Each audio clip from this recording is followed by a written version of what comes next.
Assalamualaikum, selamat pagi semuanya. Pagi. Oke, gimana kabarnya kalian hari ini? Sehat semua? Sehat. Jadi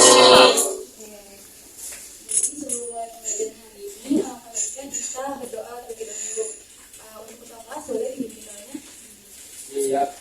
Sebelum pelajaran kita pada hari ini, alangkah baiknya kita berdoa menurut agama masing-masing. Berdoa dimulai. Doa selesai memberi salam. Assalamualaikum warahmatullahi wabarakatuh. Assalamualaikum warahmatullahi wabarakatuh. Oke, sebelum mulai pembelajaran hari ini, Ibu mau kalian cek dulu di samping kanan, kiri, depan, belakang kalian itu masih ada sampah apa enggak? Misalkan masih ada sampah, boleh tolong lihat dulu ya. Nanti setelah kalian selesai, boleh tolong di tempatnya. Nanti Mengerti, Bu. hari ini ada yang ngawasi nggak? Semua ya.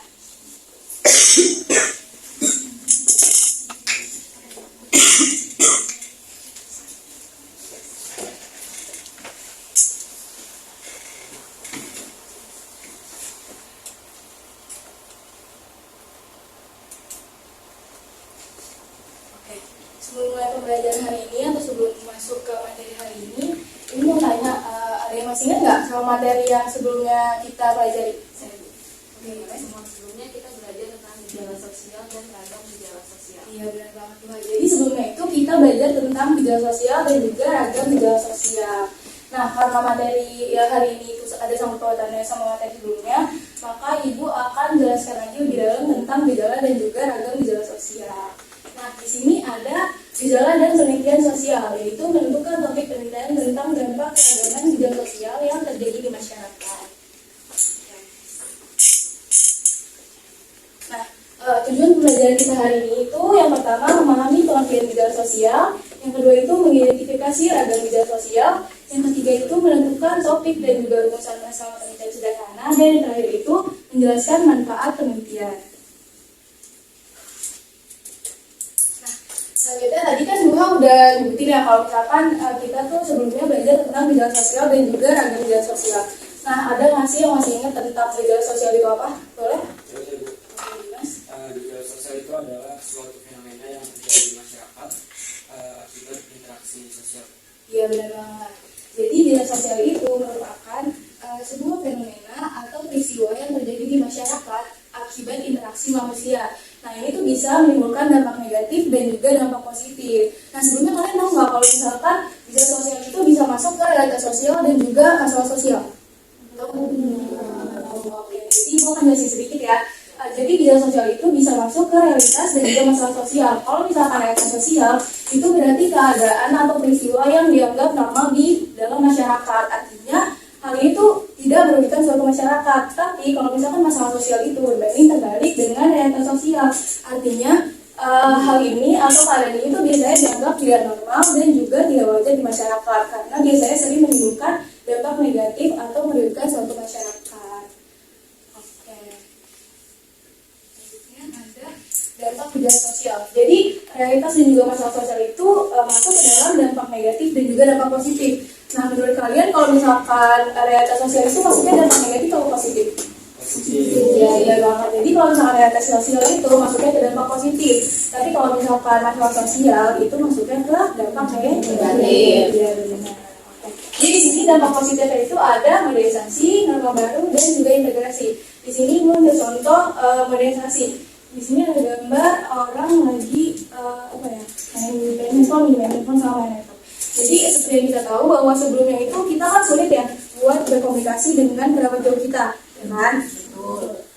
Sekarang itu karena kita dari modernisasi itu tuh menimbulkan suatu kemajuan teknologi dan juga kemajuan komunikasi. Jadi sebelumnya itu kita sulit untuk mengabari kerabat jauh kita, tapi karena modernisasi dan perkembangan teknologi, kita tuh bisa lebih mudah untuk berkomunikasi dengan kerabat jauh kita, bisa melalui media sosial misalnya Instagram, terus habis itu WhatsApp dan juga Line. Nah, itu masuk ke dalam dampak positif gejala sosial. Nah, dampak negatifnya itu ada disorganisasi sosial, kriminalitas, dan juga budaya lokal. Di sini Ibu ambil contoh kriminalitas. Nah, kenapa sih Bu hal ini tuh bisa terjadi? Nah, hal ini tuh bisa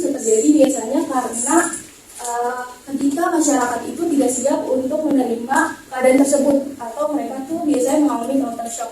Akhirnya karena mereka mengalami culture shock, mereka tuh jadi melakukan sebuah penyimpangan sosial. Contohnya itu kriminalitas. Nah di sini ibu kasih gambar orang lagi dicuri ya, orang lagi dicopet. Oke, nah dari sini ada yang bisa kasih contoh nggak dampak bidang sosial itu kayak gimana? Atau ada yang mau bertanya sampai sini? Ini saya mau tanya. Iya boleh. Kalau misalkan penggunaan media sosial itu berarti maksudnya ada dampak positif atau dampak negatif? Oke baik, bagus banget pertanyaan Alif. Jadi media sosial itu sebenarnya bisa masuk ke dampak positif dan juga dampak negatif, tergantung bagaimana kalian itu bijak dalam menggunakannya. Kalau misalnya kalian bisa memanage media sosial tersebut, itu bisa menimbulkan dampak negatif. Misalkan kalian itu tadi jadi lebih mudah untuk berkomunikasi, terus juga kalian bisa menggunakan media sosial sebagai bahan untuk mengekspresikan diri kalian, terus mencari teman, kan? Jadi itu masuk ke dalam dampak positif. Nah kalau misalnya dampak negatifnya itu, kalian tuh ketika kalian tuh udah mulai kecanduan sama media sosial. Nah kalau misalkan kalian kecanduan sama media sosial, biasanya itu kalian tuh lupa sama pekerjaan-pekerjaan yang harusnya kalian lakukan kan. Kayak misalnya kalian tuh harusnya belajar, tapi kalian malah menghabiskan waktu kalian untuk bermain media sosial. Nah itu tuh masuknya ke dalam dampak negatif. Nah jadi media sosial itu sebenarnya bisa masuk ke dua-duanya, tergantung bagaimana kamu manage media sosial tersebut. Makasih Bu. Selanjutnya kita masuk ke ragam gejala sosial. Nah di sini ada 4 bidang. Yang pertama ada ekonomi, yang kedua ada budaya, yang ketiga ada lingkungan, dan yang terakhir ada psikologi. Di sini ada ekonomi, yaitu kemiskinan. Nah kenapa hal ini bisa terjadi? Biasanya kemiskinan itu bisa terjadi karena tidak meratanya suatu ekonomi atau ketika pendapatan mereka itu tidak mencukupi kebutuhan mereka. Nah jadinya tuh mereka melakukan sebuah usaha seperti kayak di gambar, kayak mereka tuh mengambil sampah gitu kan, itu tuh untuk dijual lagi. Nah itu uangnya untuk memenuhi kebutuhan mereka. Nah selanjutnya itu ada budaya. Di sini Bu ambil contoh menahan aja, ada gambar orang lagi tawuran aja di tempat.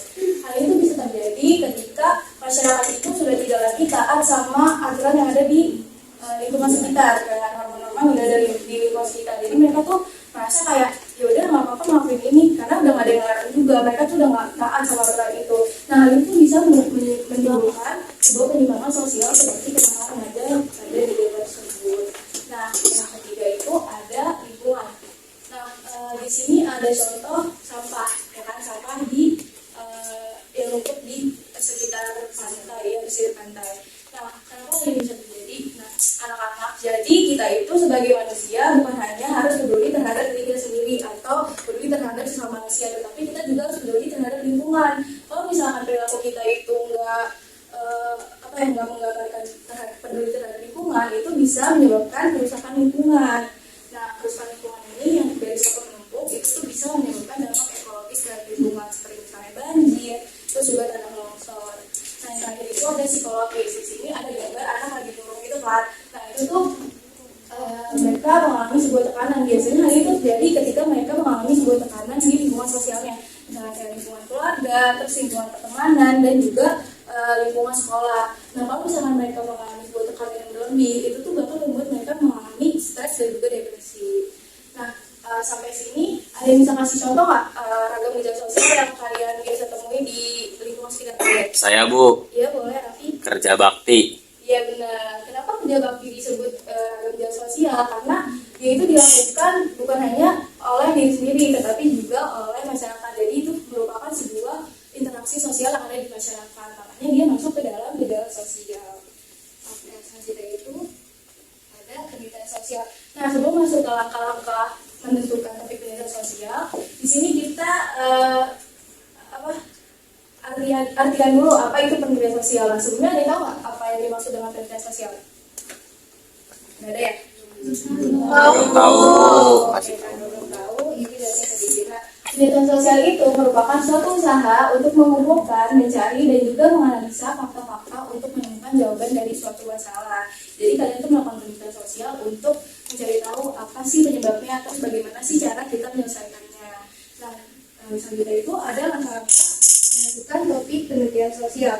Di sini yang pertama ada latar belakang masalah. Jadi di sini kita menjelaskan alasan pentingnya topik kita dikaji. kayak kenapa sih kita harus ngambil topik tersebut, kenapa sih kita harus melakukan penelitian dengan topik tersebut. Nah itu tuh masuk ke dalam latar belakang masalah. Nah selanjutnya itu ada identifikasi masalah.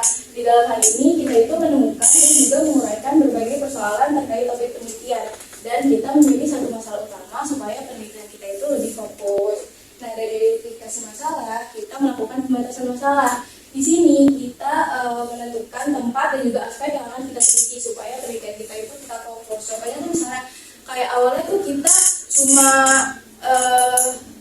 cuma menyebutkan kayak siswa-siswa lebih suka bermain media sosial dibandingkan menghabiskan waktunya untuk belajar. Nah di dalam pembatasan masalah ini kita tuh melakukan sebuah penambahan tempat, misalnya kayak siswa di SMA Pasangan Tanggerang itu tuh lebih suka menghabiskan waktunya untuk bermain media sosial dibandingkan untuk belajar gitu. Selanjutnya itu ada perumusan masalah. Nah dalam hal ini kita itu menuliskan pertanyaan penelitian dan menjelaskan sesuai pembatasan yang sudah dibuat. Nah selanjutnya itu tujuan penelitian yaitu menjelaskan apa yang ingin dicapai dari penelitian dengan rumusan masalah. Jadi dari rumusan masalah itu menjelaskan apa tujuan kita melakukan penelitian tersebut. Nah yang terakhir itu dari langkah-langkah semuanya kita itu mendapat sebuah manfaat penelitian, yaitu nilai tambah yang diperoleh dari hasil penelitian baik untuk pengetahuan maupun untuk lingkungan sekitar. Nah lebih jelasnya manfaat penelitian itu ada dua.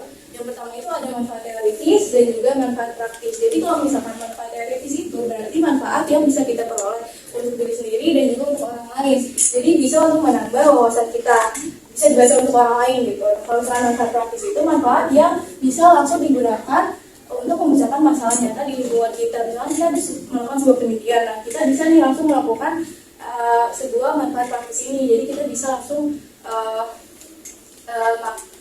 memakai manfaat ini untuk membicarakan masalah nyata di masyarakat. Oke.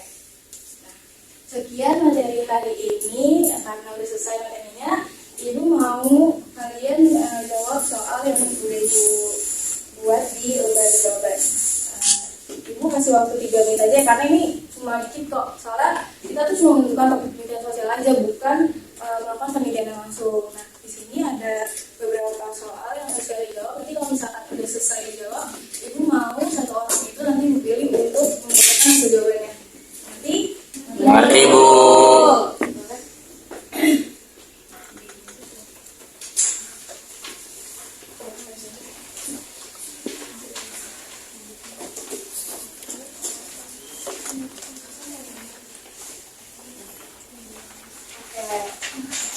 mungkin kalian bisa mulai mengadakan ya dari sekarang. Nanti kalau misalkan udah selesai 3 menit, Ibu mau ada satu orang yang Ibu pilih buat bacain hasil jawabannya.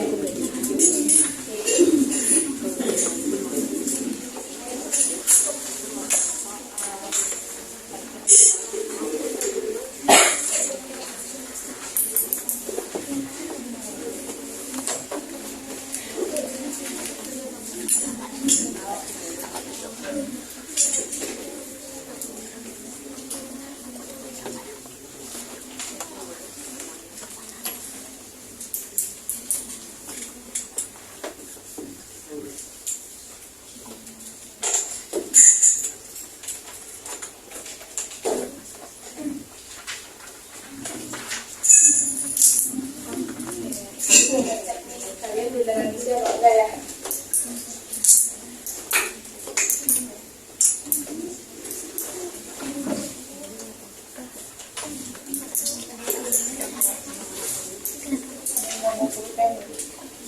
Ada yang bawa pulpen? Masa sekolah nggak bawa pulpen? Diambil Bu masalah. Ya Allah. Ibu Dika nggak ngerti.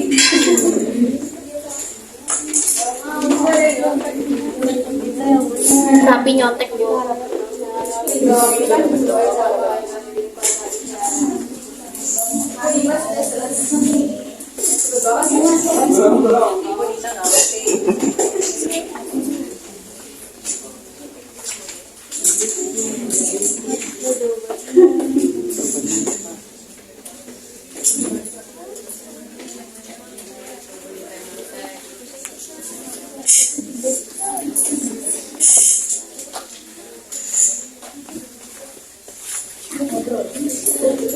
Ayo,